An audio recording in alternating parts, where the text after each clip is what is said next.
значи имаме врска воспоставена со Кочани, нека не значи сега ќе ве најавиме, за кратко ќе ве пуштиме и со камера. Прво сакам да кажам да им честитам на кочанчани кои што извојуваа голема победа денес. Они викаат да, битката ја добивме, ама ќе има и поголеми борби. Бидејќи се плашат дека и овој чекор кој што е сега превземен, а тоа е едногласно да се изгласа Советот на општина Кочани едногласна одлука Кочани, да не се дозволува да се фрла ѓубре од другите општини, и со што де факто затворија за сите општини освен за го добија тоа што го бараат, а тоа беше основното барање. Како сега депонијата да биде само за Кочани, а не за другите општини, и меѓу другото иницира формирање на екопатрола која што ќе биде составена од 8 членови од луѓето кои што протестираат. Ќе биде составена од, мислам дека 23 советници и уште 23 членови на администрацијата на општина Кочани, што е добро.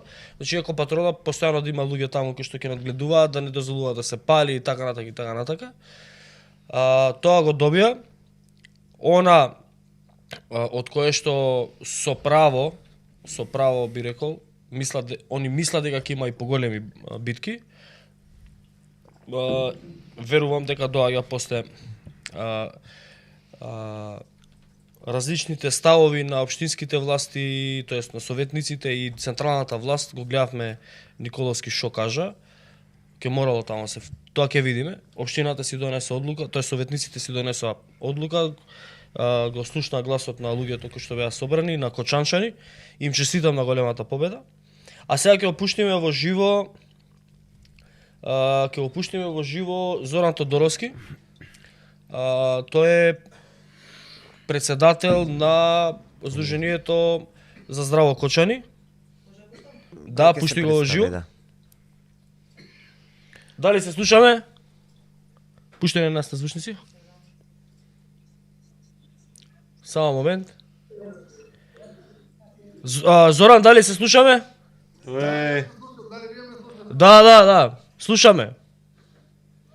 Како сте вечерва, после оваа голема битка, видовме дека ни пуштивте снимки, ние сега ќе ги пуштиме тие. Славевте со огновет.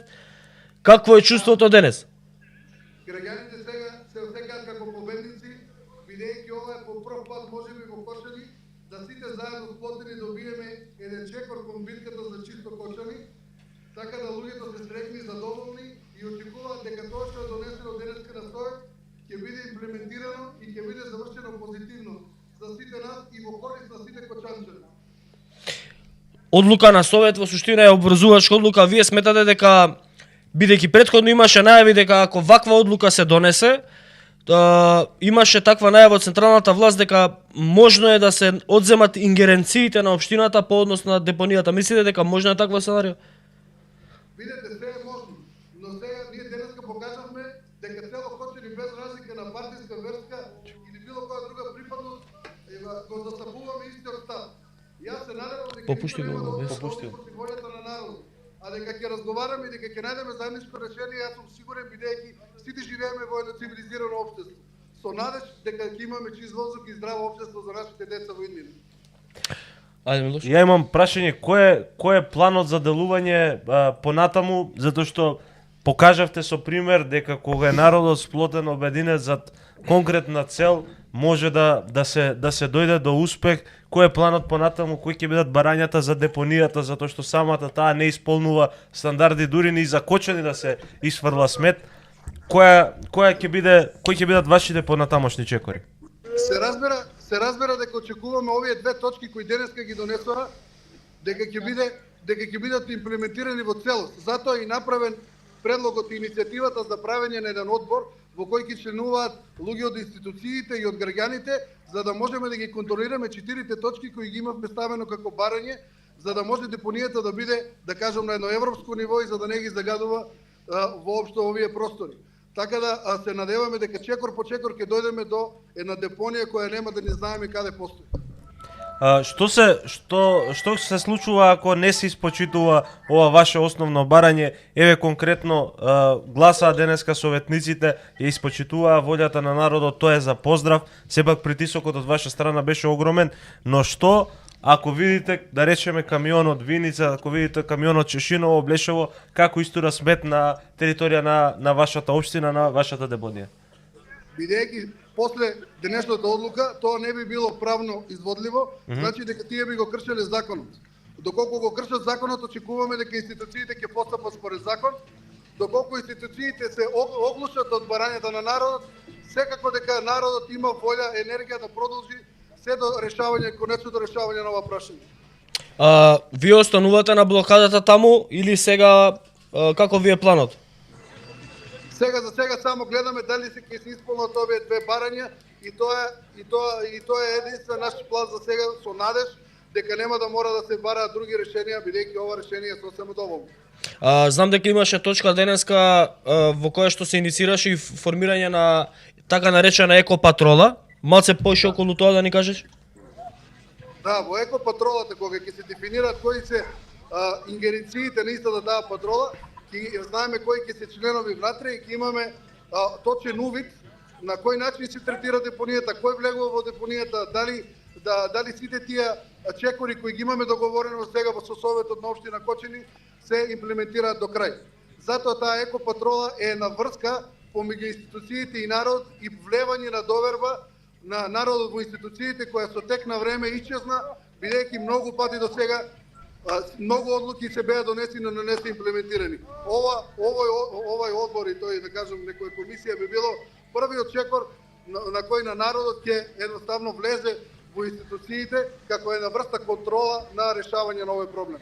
Сега едно друго прашање кое што не е поврзано со депонијата, ме поврзано со една друга ваша борба која што имавте у Кочани, а тоа е борбата со Paper Mill. Како председател на Сдруженијето Здраво Кочани, мислам дека беше, ако не се лажам. Одбор за здрав живот во Кочани. Одбор добро, за здрав живот во Кочани. Вие ја добивте и таа битка, мене ме интересира дали таму вашите барања кои што тогаш беа исполнети, дали се уште се почитуваат, дали работи сега по стандарди или каква е ситуацијата таму?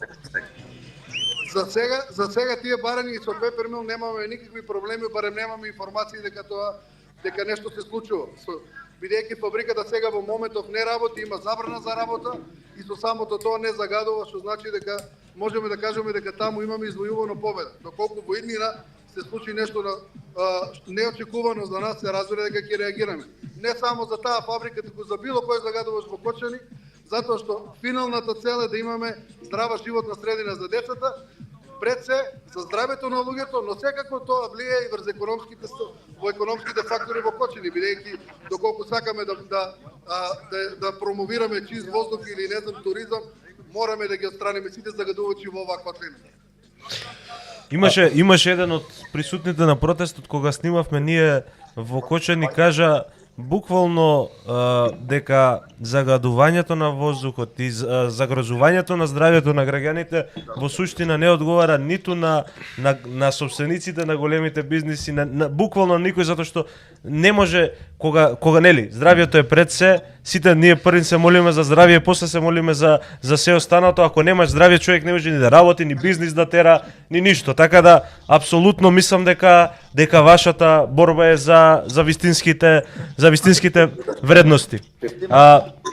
Имаше ли некакви, тоа го зборевме кога бевме во Кочани и прашувавме таму, граѓаните со каков отпор од институциите се соочивте, со какви препреки се соочивте од локални мокници, шерифи, да ги наречам, затоа што луѓето сега ќе го гледаат вашиот пример и ќе се мислам дека овој ќе го имплементираат пример на секаде низ Македонија по однос на вакви клучни, круцијални прашања, со што може да се соочат ако почнат една ваква битка?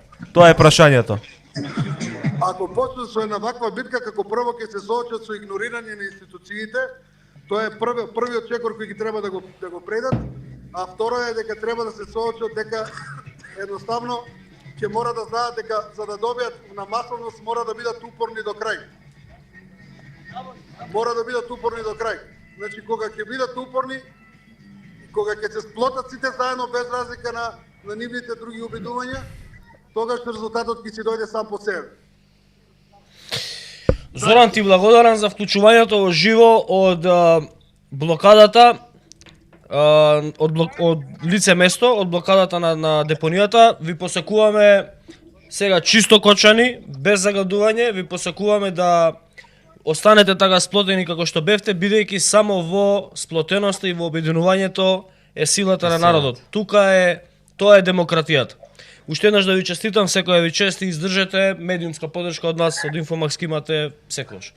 Ви благодариме за поддршката и се надеваме дека ќе се откочени ќе се водиме со подобри вести во иднина. Така е, амин. Поздрав. Поздрав. Поздрав и секој добро. Дај трни го.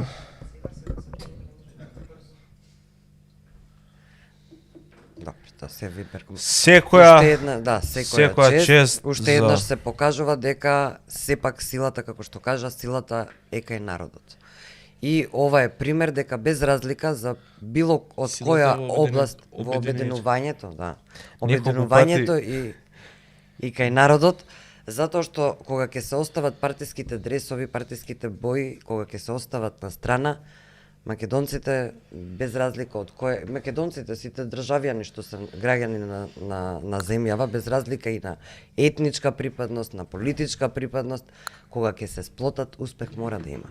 Така е. Сега и политички партии, веројатно и на политичките партии не им одговара вака сплотеноста, односно на политичарите не им одговара сплотеноста, меѓутоа убаво дадоа порака дека кога сме сплотени, таа сила не може никој да ја сруши. Така е. Они ќе се обидат, меѓутоа нема да успеат. Тодор Саветкин вика Инфомакс го монтираше Папазово во Кочани, Инфомакс го демонтира. Инаку регионална депонија треба и мора да има. Се согласуваме сите дека регионална депонија мора да има. Мора да има, тоа е неспорен факт, тоа никој не го става под знак прашалник. Прашање е само изборот на локација за регионална депонија и таму. Тоа е Мечкуевци и Свети Николско. Таму ќе имаат проблем, објективен проблем ќе имаат со жителите на Свети Николи и на околните места. Затоа што не е добра локацијата. Неспорно е дека треба да има регионални депони, нормално, џубрето мора сметот негде да оди, така? Да. Меѓутоа се тоа треба да биде по стандарди направено, се знае на какви локации, они викаат стандардите ги исполнува, можеби ги исполнува техничките стандарди, ама локацијските стандарди не ги исполнува. Затоа реков и локацијски. Ама види, имаме толкави пространства у држава кои што не се искористени за ниту една друга цел, веројатно може депонијата да биде поставена на место регионална каква и да е. Не, окей, ама користиме здрава логика. Подалеку од сите можни населени места, нек се направи еден пристапен пат и тоа е тоа. Мислам, тоа е едноставно, веќе збориме за логика, да, треба да има одредени еколошки стандарди, да се исполнуваат и така натаму, но не можеш сега да се одлучиш дека од утре во дворот или до дворот на некој човек ќе му поставиш депонија затоа што така ти текнало. Ние народот што се вели дува и на јогурт затоа што се изгорел на млеко, затоа што сме свесни дека дури дека и таа депонија да биде изградена по сите европски стандарди, во рок од 10 години тие стандарди веќе нема да бидат исполнувани и дека ќе има некакви матни работи да се носи ѓубре од странство, ќе се пали и така натаму, така да никој не сака да има депонија во својот двор. Најдете локации кои што се подалече.